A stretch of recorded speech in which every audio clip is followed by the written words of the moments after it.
came tonight to ask you, the individual, to please fail. Please fail. Let me show you what I mean.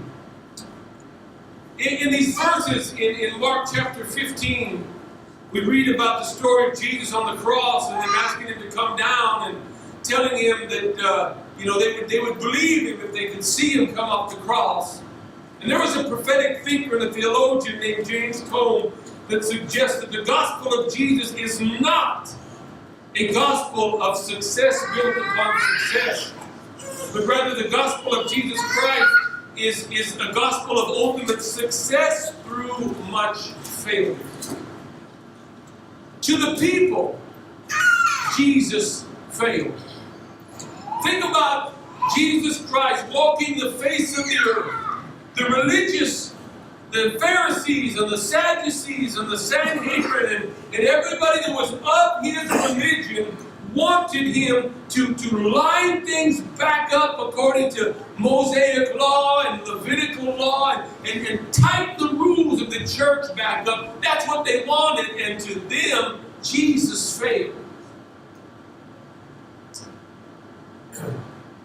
To the commoner, the average Jew of the time, they wanted Jesus to come as their king, to come riding in on the white horse and develop his army behind them and destroy the Roman government that held the Jews down by their boot heel and put them back up to where they had been on the earth a couple thousand years previously. And to them, Jesus failed. Really, to everybody on the planet at the time, save just a handful that he went to individually, Jesus failed. Even in the minds of his disciples, he failed. This is why they betrayed him so easily and denied him so quickly and distanced themselves from him at Calvary. Because all their hopes were finally dashed against the rocks. In the Bible times, there was the Jewish aristocracy that mocked him, and they sarcastically called him the king of the Jews. And what they said was correct, but it just wasn't complete. Part of the problem is this: in Jesus' day, just like today, the community, as we read in our scripture verses, they wanted him to succeed like they wanted him to succeed. They weren't looking for Jesus to do what you're going to do and be God. They had decided what he should do if he's God. Satan did it to him in the wilderness. He said, if you're God, turn these stones into bread. Everywhere Jesus went, they had an idea of what success would look like for him, and it seemed like he always failed. Jesus was the Messiah. He was the seed of David, the hope of Israel, the King of Kings. Governments were supposed to end up on his shoulders by prophetic rule. He was the mighty God, the Prince of Peace, the everlasting Father, and a wonderful counselor. And how could a person like that die this horribly? Somehow even God failed if he was God. Because kings and princes and wonderful counselors and everlasting fathers don't bleed to death upon crosses. Where is his royal regime? Where is his mighty army? Where is his collaborating court of angelic beings that was prophesied? He looked so frail and broken and beat hanging on the cross. Make no mistake tonight, friend, Jesus failed in the eyes of his society while succeeding in the eyes of his Father. That's where we are. The common American Christian is looking for a way to be a good, upstanding, well-respected citizen that everybody likes and serve the God of the Bible correctly. And it doesn't work that way. This world wants itself. This world wants you to agree with it. This country wants us all to finally admit that homosexuality is okay and abortion is all right in certain circumstances. They're not going to accept us. We cannot succeed and follow Jesus. The cross is a symbol of successful failure. It is a symbol of triumph through defeat. It is a marker of broken wholeness. The cross is symbolic of disgusting beauty and awful awesomeness. The cross symbolizes God's absent presence, and as traumatizing as Calvary was, as bloody as Golgotha became, as devastating as the death of Jesus was, somehow we still look at it and sing, alas, and did my Savior bleed, and did my sovereign die? Would he devote that sacred head for such a worm as I? At the cross where I first saw the light and the burden of my heart rolled away, it was there by faith I received my sight. Catch his last word. And now I am happy all the day. We look at that bloody, disgusting, broken mess and sing about how happy it makes us. How can we sing a song like that over something as horrific as Christ's crucifixion? The fact is, it was a gruesome assassination that led to an intense illumination. It was a horrible failure that literally became the greatest success of all time. We can sing a song like this, as paradoxical as it is, because the lesson from Christ was that only in the bitter risk of failure did we discover the sweetness of his prophesied success. The cross seems to be his greatest failure to earth, and at the exact same time, his greatest accomplishment to earth's inhabitants. The people that looked and said, that's disgusting, that can't be right, he can't be God, the plan failed, are the same people that were offered mercy and grace complete as soon as he was done, quote unquote, failing. Praise God. Some years ago, there was a jazz singer that was confronted and attacked over some issues in his life by a man that he loved and had tremendous confidence in. This man became merciless in his personal attacks towards this jazz singer. The singer took the pain and anguish that he was feeling over his broken heart, and he put pen to paper and he spelled out all of his hurt and all of his brokenness. The more he wrote, the more his writings waxed poetic and eventually became lyrical, and before it was over, he recorded it as songs on an album. 4 of those songs won Grammys. And when he got up to receive his 4th Grammy, that instantly hurled him into millionaire status. He began to thank the man that attacked him and broke his heart. He said, I want to thank you, sir, that man that I respected and admired so much. Thank you for breaking my heart, because my broken heart got me 4 Grammys. Right. Thank you for putting something down inside of me and doing something to me and for me that my loved ones and friends could never have done. All right. Amen. Great. Yes, sir. He said, you drove me to success through failure. You brought me to a level I could never get to lest I had become that broken. Help me, Jesus. Make sure somebody records this in your memory banks tonight. He said, because you hurt me, I want to thank you. Because your hurt in me caused something in my life that challenged me to pull up to and prove that I'm a better man, better woman, greater person than I realized if I lean on the right things that I need to lean on. I don't want to yell at you right now. I don't want to hurt you back or harm you back right now. I don't want to give you a piece of my mind right now. To every hater, to every person that walks out on you and on your dreams, to every person that can't love you right now because you're not where they expected you to be by now. You are not doing it the way that they deem that you should be doing it by now. You need to send them a thank you card or make them a thank you meme and put it on Facebook. For every circumstances that knocked you down, you need to be grateful for the opportunity to be like Jesus, to shine when you are shunned, to win when you get whooped, to do good after being beaten, and follow in the footsteps of the Master. Hallelujah. I want to show you this. To be successful in a corrupt culture, you have failed.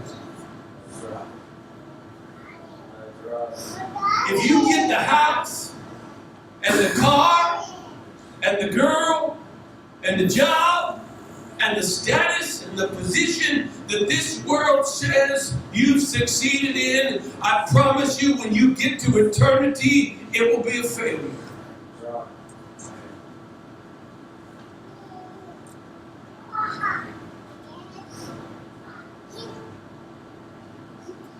You see, we're trying to be like the God man.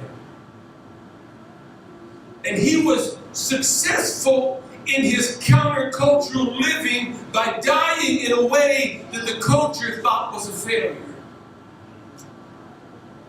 In this great triumphant failure, he succeeded in completing the work of salvation. He succeeded in finishing the work of healing for the nations. And the price that he paid for his incredible success was to be branded a horrible failure. For a time at least, it cost him his family, his friends, and his reputation. It allowed his enemies to claim victory over him. The naysayers were saying that they were vindicated. Those that stood against him stood proud to be proven correct. But Christ wasn't a failure, because the minute that he started to blend into a broken society or a corrupt church climate, then he would have been a failure. He came with a mission, and to succeed on earth, his mission would fail. His purpose was not to show how to get along. It was to show how to get strong. He was light sent to darkness. He was order sent to chaos. He was love sent to hatefulness. He was an example sent to the rebellious. And so are you, if you're the church.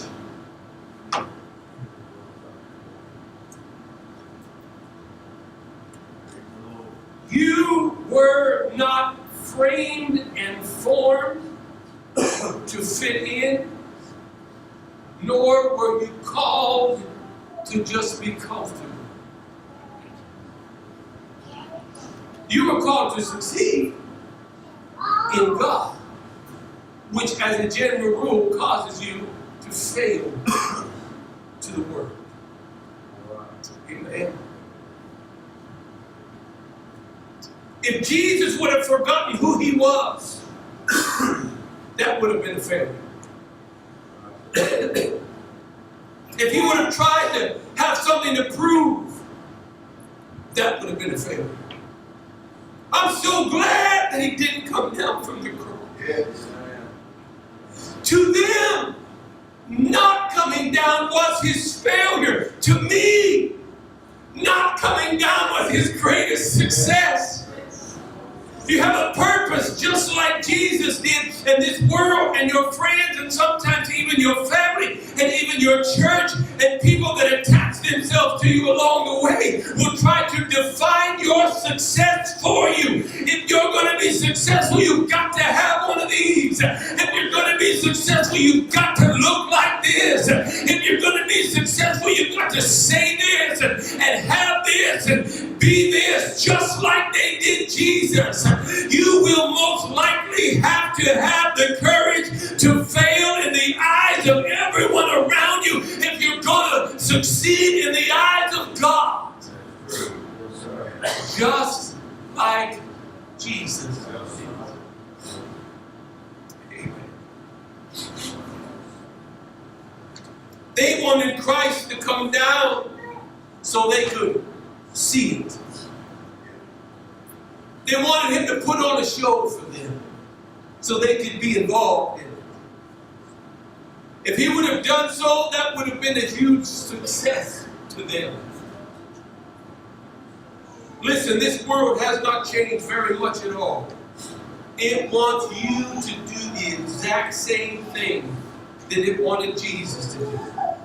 Come on down from your high horse and put on a show for us. Act a certain way that we dictate. But please, please take Jesus for an example.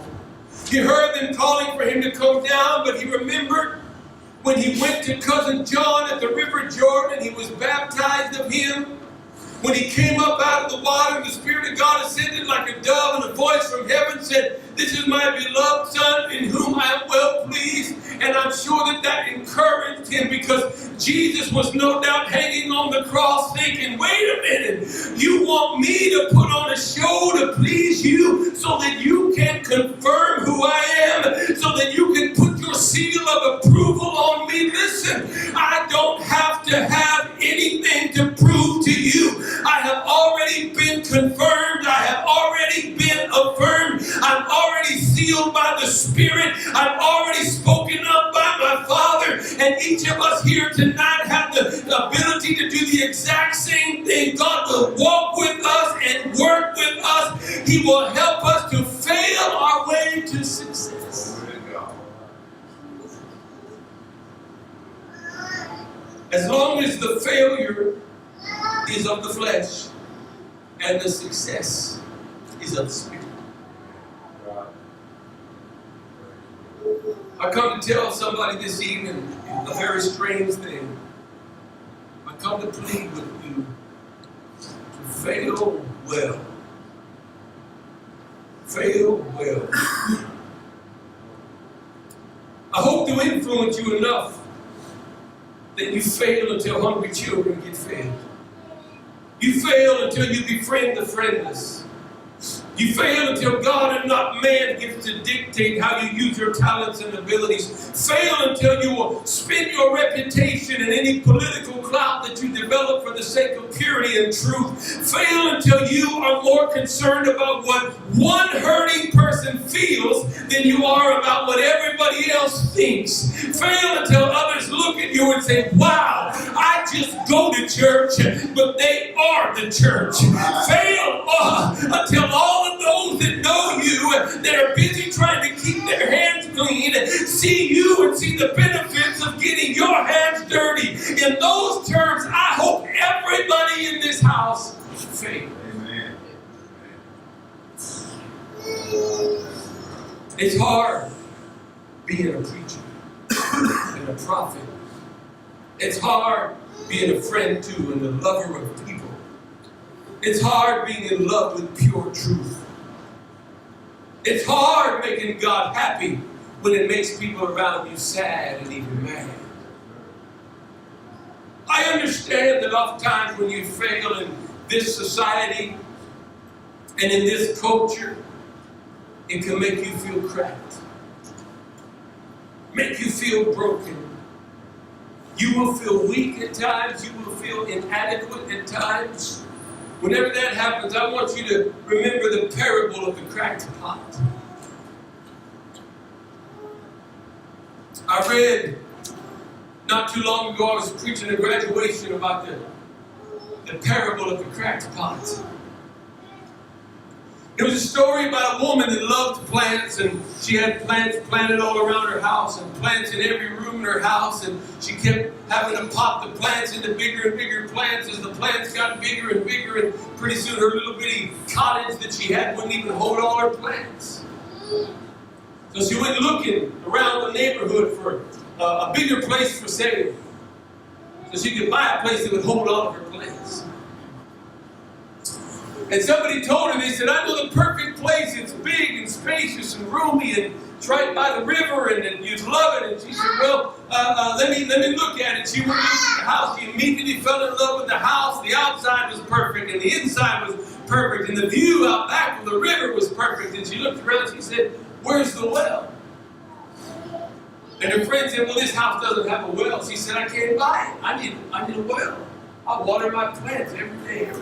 And her friend said, you don't have to have a well. Look, the river is right there. You got all the water you want. She said, I never thought of that. You're right. And she bought it.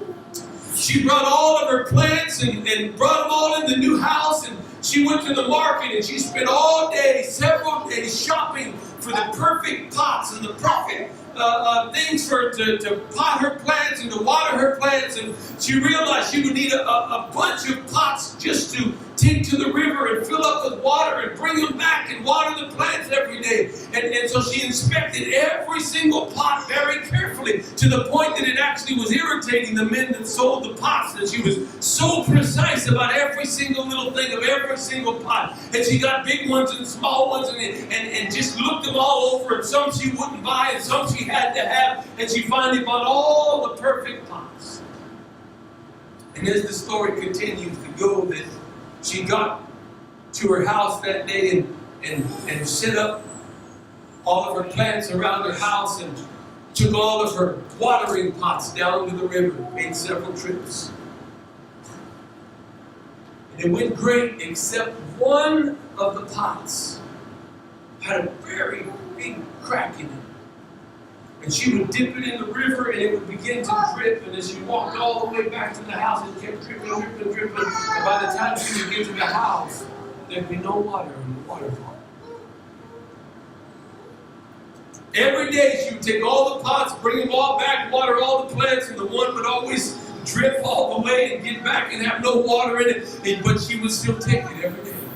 Now this is a parable, mind you. And in this parable, as the story goes, as I read it, all of the pots were sitting around one day, and all of the pots began to make fun of the one pot with the crack in it. And they began to laugh at that pot and say, we don't even know why the owner carries you. You never make it back with any water. You're so cracked and marred. And it's ridiculous for her to have to tote you down there and tote you back, and you don't actually do any good. And the master came the next day and was gathering up all the pots to take into the river to fill them with water. And the cracked pot spoke to the owner and said, ma'am, why did you purchase me? Did you miss my crack in my pot? Did you not understand that I was broken? And even so, after you got me home and realized I'm never going to make it back to the house with any water in me, why do you still keep carrying me down there? I'm not doing you any good. To which the owner turned and carried the pot outside and began to point out to the cracked pot and all the other pots that when they first moved in there was just a dirt path between the house and the river, and it was just dirty and ugly back there. And she explained to the pots that before she bought all the pots, she planted a bunch of flower seeds all up and down the path going to the river and back to the house. And she inspected every pot, not to make sure they were perfect, but to find one that had a good enough crack in it that as she carried it back from the river, it would drip water all the way down the path, and it would water all of her flower seeds that she'd planted in the path. And she said, look at it now, how beautiful it is. No longer do we walk to and fro in the dirt, but we walk through the roses and the lilies and all the beautiful flowers. She said, you serve the exact purpose of what I brought you here for. There are many, many morals that I've extracted over the last several weeks out of this parable of the cracked pot, but the one I want us to receive this evening is this. If all of us were, quote, perfect enough to be used in the exact same way, then all of us might be here in the house, possibly jockeying for a place to do our part, when all the while, right out there, it would be so dry and so ugly. Maybe not in our homes, possibly not even in our places of industry, but the places that we would have to travel back and forth would be so ugly in comparison to the place that we came to and the place we went back to. God is not looking for people that have never messed up. God is not looking for people that have figured out how to keep it all together just right. God doesn't even want a house full of preachers that have perfectly studied the Bible and pray all day, every day. He's inspecting each and every one of us, and whether we have a little mar or a bigger mar or multiple mars, in his mind he's deciding how to use each and every individual in some way that would benefit his kingdom for his glory. And we're not all made to be used just in here. Somebody has to make it beautiful on the pathways too.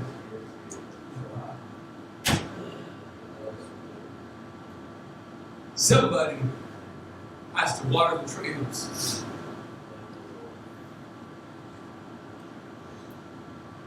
You'll get some cracks, you'll have some flaws, you will fail. Let God use your failures to his glory. Realizing all along that what this world, these humans, even sometimes this church calls a failure, was planned all along by the Master, and he was using it to do something beautiful. Something that would have far greater reaching benefits than just the other pots and merely to those that are in the house only. I'm admonishing you tonight to please don't be afraid to fail. Even in our lives. I could give you several, I could give you dozens, but I'll just give you 3 or 4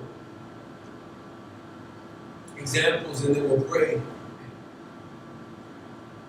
I can tell of a young man that was raised in a church that I'm in fellowship with. This big, thriving church that this young man came up out of. Hundreds of people, good, solid, independent, free Holiness church.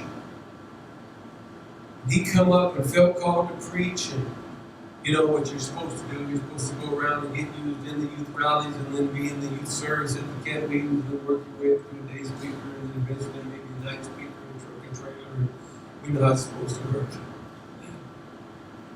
This young man decided to go across town and preach on Sunday morning and on Wednesday night for a little church that had 5 or 6 grumpy old saints, baby saints,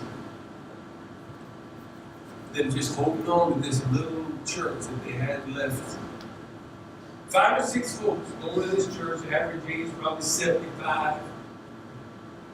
Weren't even trying to do anything. Didn't have a pastor. I'm not sure they cared. He decided he'd just go preach to them on Sunday morning and on Wednesday nights. He preached to them, take his little family over there, preached to them, for 3, 4 years, 5 years. That's all he was doing, just preaching to them.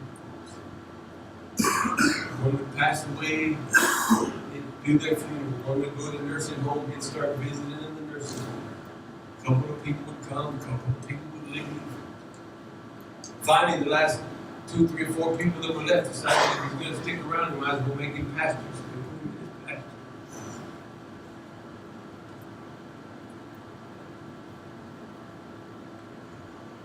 I cannot imagine the ridicule. He's a good preacher, a good preacher. He's a good man with a great wife, great kids. I cannot imagine what he said about it.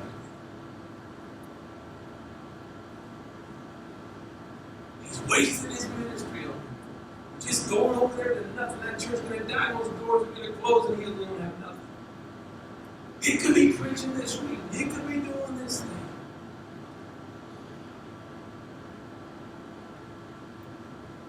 All of a sudden, just the last several months, I've watched as they begin to get some traction, get some more traction, get some more traction.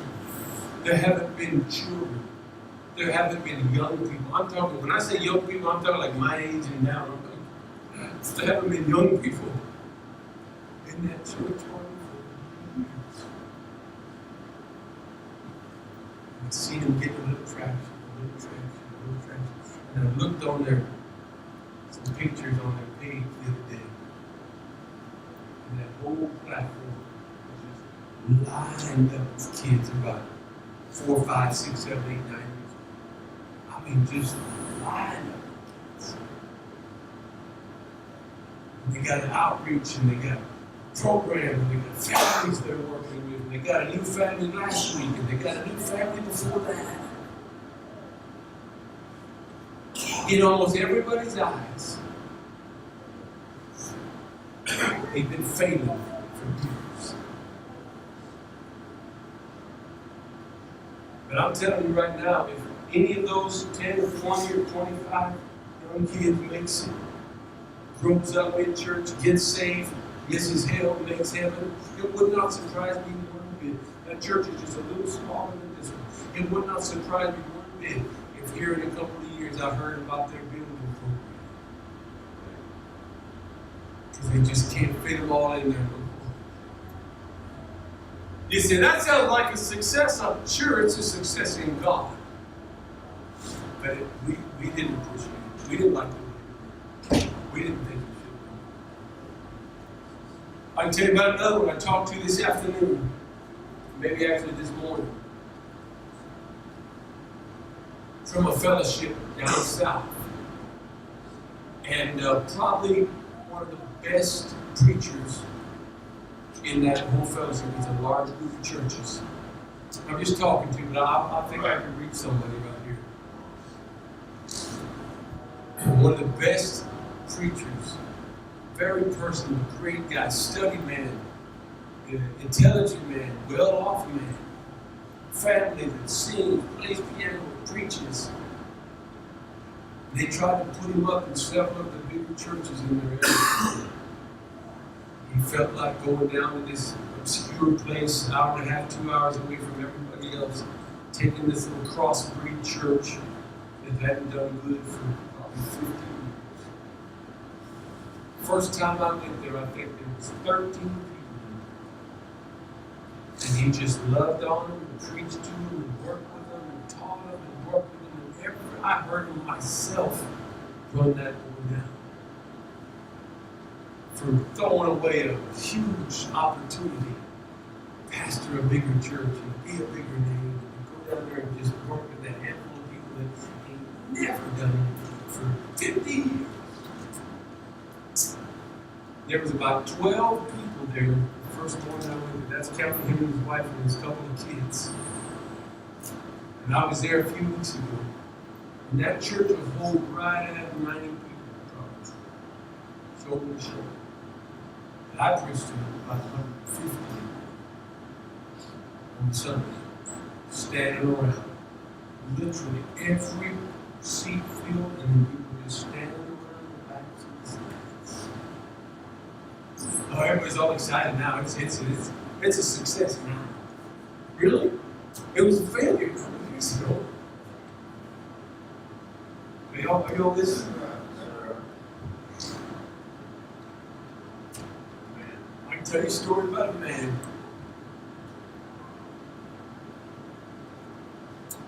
He's making $42 or $44, I think $42 an hour. Working on a great job. All kinds of benefits, vacation time, free insurance, $42 an hour. I don't know what that looks like. $42 an hour. Maybe if I worked 300 hours a week, I'd get the same check he did if he only worked $42 an hour. And his wife left him, and he had a son and a daughter.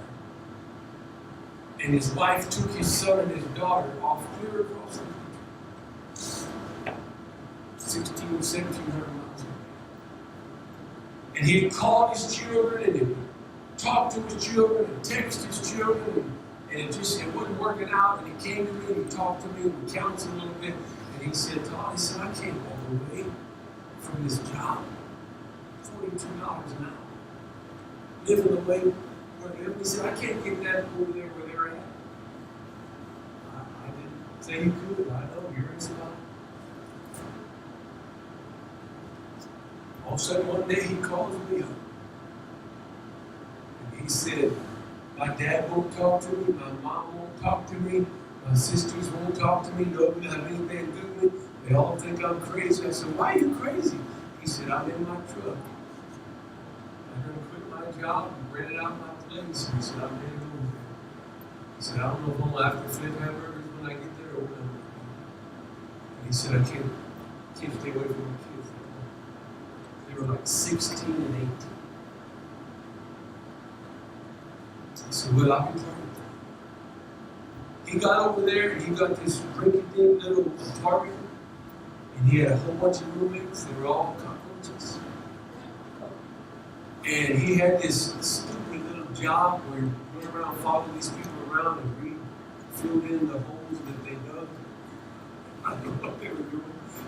They would literally dig holes with tractors and do something, and then he would come back behind and show them.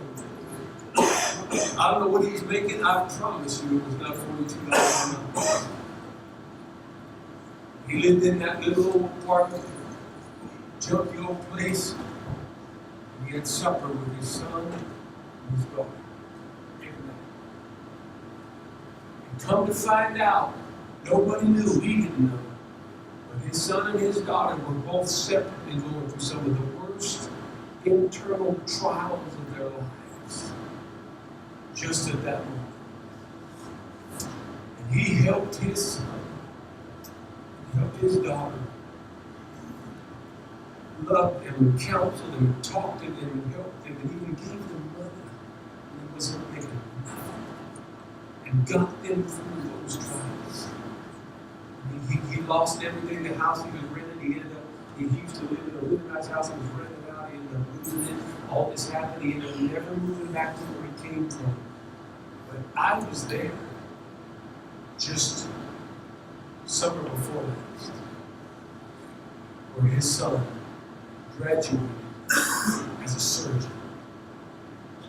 And I was standing there. When his son put his arm around his dad put his arm around his son, and he had the caps and gown and everything on. And he whispered in his daddy's ear, he said, Dad, I know it cost you a lot to be here for me and sister. He said, but I'm a surgeon now. And now I'm going to take care of you. Amen. See, that looks like success now. Yes, sir. But we all thought he was fake.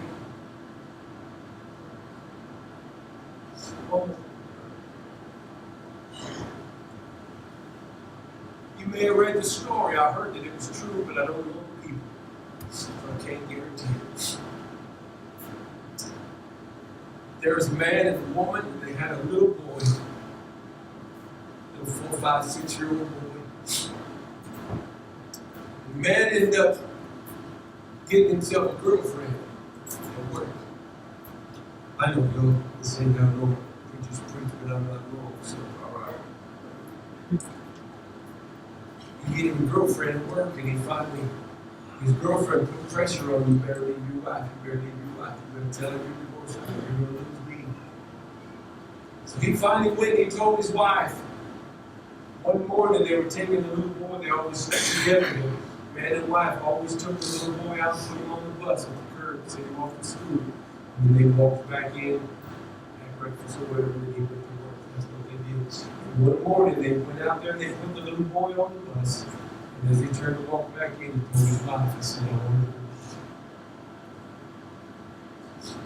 She argued with him, pleaded with him, begged him not to. He said, doesn't matter, I want you to give me a divorce. She looked down the road and she saw that bus pulling out of sight. And the little boy was on it. And the thought crossed her mind. She didn't want her little boy growing up thinking that her daddy did not her mother, and her mother did not her daddy. She turned around and she said, I'll make you a deal. He said, okay, what is it? She said, every morning when we bus here, I want you to carry me back in the house. And sit me. She said, if you'll carry me back into the house and set me down for 30 days, I'll give you the divorce. He said, that's the stupidest thing I ever heard. She said, that's my terms.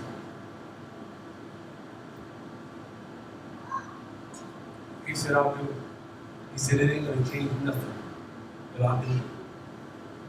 She said, okay, start right now. He picked her up, just stiff as a board, carried her. She didn't hardly touch him. He didn't hardly touch her, just to hold her. Got her in the house, set her down, went to work. The next day, his girlfriend asked, did you tell me you wanted a divorce? He said, I told her. She told me the craziest thing. And she said, well, what did he tell you? What'd she tell you? And he said, she told me if I carry her back into the house from the curb every morning for 30 days, she'll give me a divorce. She said, she's trying to trick you. She's trying to work something over on you. She's trying to win you back. She said, but it's not going to work. She said, you do that stupid thing and then get a divorce and let's move on.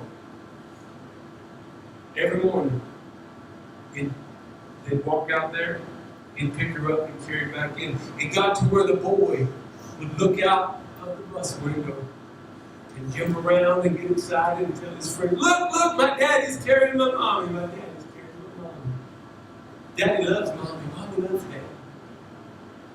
He got one morning about the week into it or so, they're getting ready to walk out there, and he said, Daddy, why don't you carry mommy all the way out there and all the way back this time?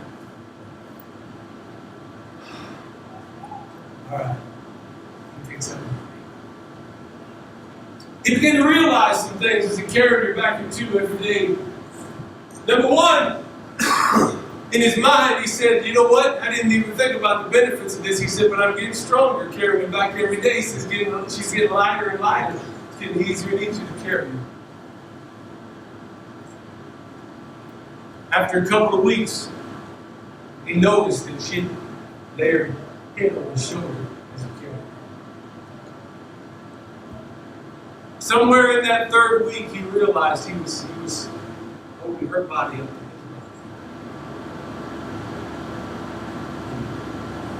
body. Toward that fourth week, when she put her head on his shoulder, he put his head on.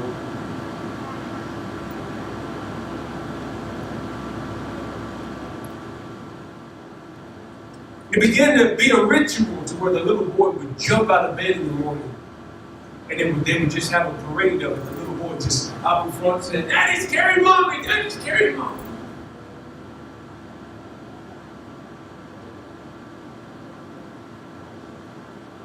After 30 days,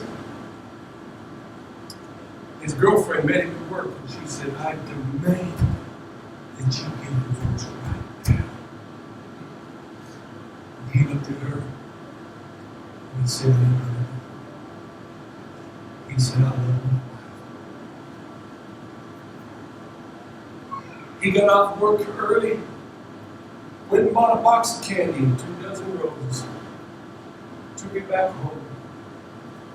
He knew that the whole thought of divorce was ruining his wife's life. She was getting more and more depressed and sicker looking, and she got to where she just stayed in bed all day, every day.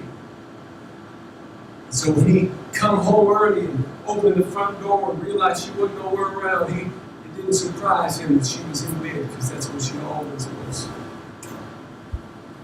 He went in the bedroom and found her laying there in the bed. She was dead.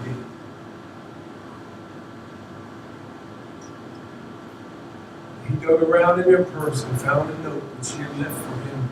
She said, I have terminal cancer. 2 days before you told me you wanted a divorce, the doctor told me I'd be dead tomorrow. She said, I had to find a way that you could go on with your life after I died with a child that wasn't scarred by thinking that I'm your daddy.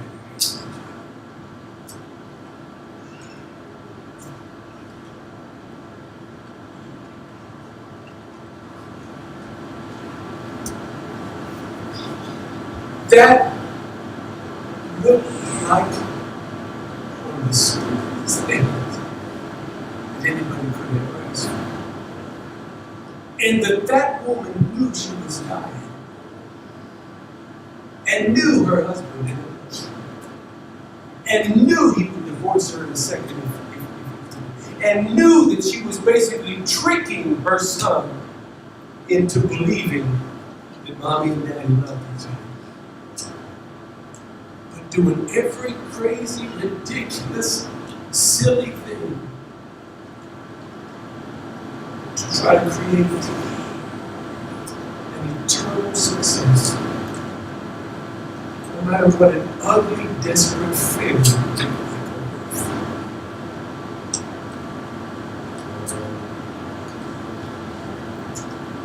Church, I repent to you this evening because even in the ministry, even in my family, I've done some things that I felt like I was doing just to make sure everybody still thought I was what I was supposed to be. And if all along I would have realized it doesn't matter what you think of me, it doesn't matter what you think of me, it doesn't matter what you think. It matters what he thinks of me.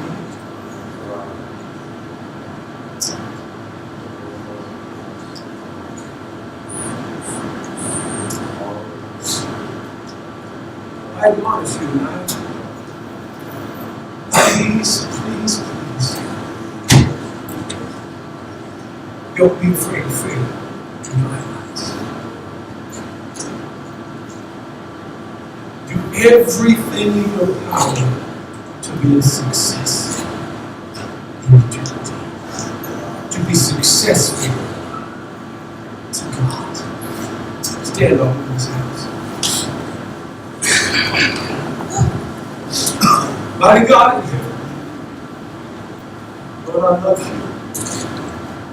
And I'm so sorry. I repent from the bottom of my heart, God, for times when I thought I had to at least make it look good or sound good, when I wouldn't even tell what I thought I was going to do because of how ridiculous other people might think. Times that I drove myself in one direction just to feel you tugging me in another, and I didn't want to go back because I didn't want to look like I'd done all that for nothing.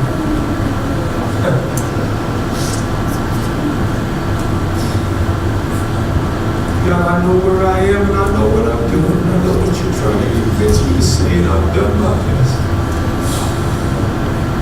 Oh God, love your people. Help your people, reach your people, work for you. Let somebody this night come to this altar and pray to a place where they'll be willing to fail all the way to success. Lord Jesus, these altars are open.